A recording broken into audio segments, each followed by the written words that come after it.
இன்றைக்கி பத்த கோணாசனம் பற்றி நம்ம பார்க்க போகிறோம்.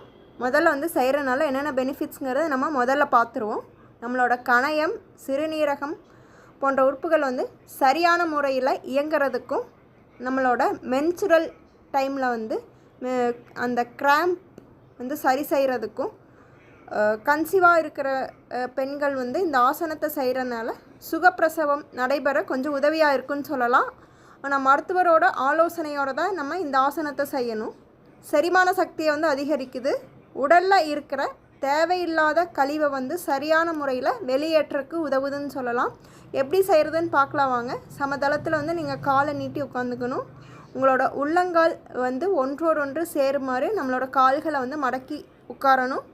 2 கால் விரல்களுமே பார்த்துட்டோமா கும்பிட்ற மாதிரி இருக்கணும்.